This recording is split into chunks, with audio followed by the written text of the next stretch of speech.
Tanah Toraja. Tanah Toraja pernah mengalami konflik di tahun 2000-an. Konflik ini dikarenakan konflik sosial, agraria, hingga politik. Tanah Toraja dengan landscape yang mempesona dan budaya yang mendalam telah lama dikenal sebagai destinasi wisata yang memukau.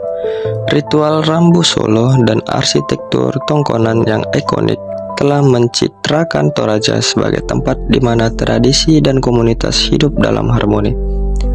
Namun di balik pesona wisata dan kedalaman spiritualitasnya, Toraja tidak sepenuhnya kebal dari konflik.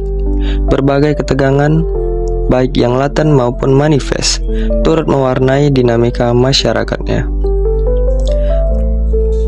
Konflik sengketa tanah dan batas wilayah atau agraria. Konflik ini adalah salah satu sumber yang paling umum karena keterbatasan lahan, terutama lahan produktif dan lokasi strategis, memicu perselisihan antar individu ataupun keluarga, bahkan antar desa. Sengketa seringkali berakar pada klaim tradisional yang tidak tercatat secara hukum modern, tumpang tindih antar hak ulayat adat dan sertifikat tanah dari negara, serta pembagian warisan yang tidak jelas. Konflik ini bisa memanas terutama ketika melibatkan rencana pembangunan atau investasi dari pihak luar. Konflik yang kedua adalah karena politik lokal dan perebutan pengaruh. Arena politik praktis seperti pemilihan kepala daerah atau pilkada yang merebutkan posisi dalam struktur adat sering menjadi panggung ketegangan.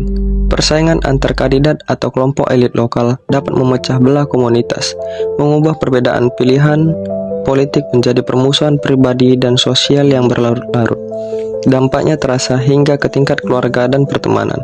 Konflik ketiga dikarenakan ketegangan antara tradisi dan modernitas, di mana arus globalisasi dan modernisasi membawa nilai-nilai baru yang terkadang berbenturan dengan prinsip adat istiadat.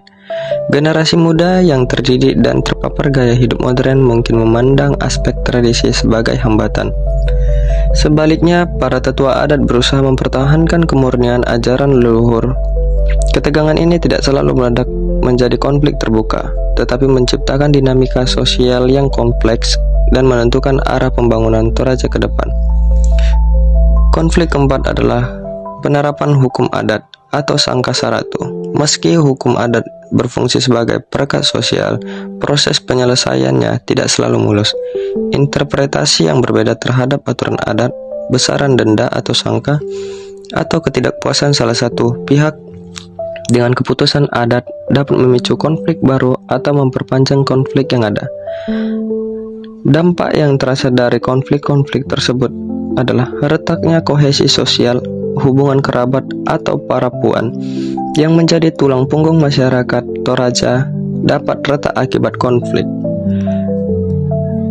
Yang kedua adalah hambatan pembangunan.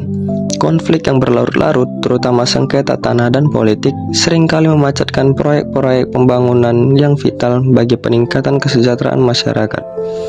Yang selanjutnya, terganggunya citra wisata.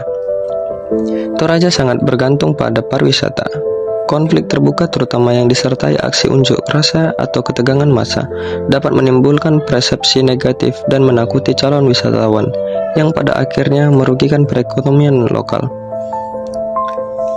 Upaya untuk menyelesaikan konflik Toraja adalah seperti jalur adat atau Sangkasaratu. Ini adalah mekanisme utama yang paling dihormati.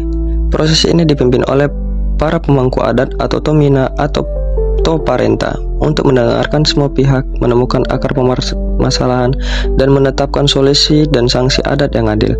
Keberhasilan jalur ini sangat bergantung pada kearifan para pemimpin adat dan kesediaan semua pihak untuk berdamai. Yang kedua adalah jalur hukum formal. Ketika jalur adat dianggap tidak cukup atau menemui jalan buntu, pihak yang berkonflik dapat membawa persoalan ke pengadilan negara.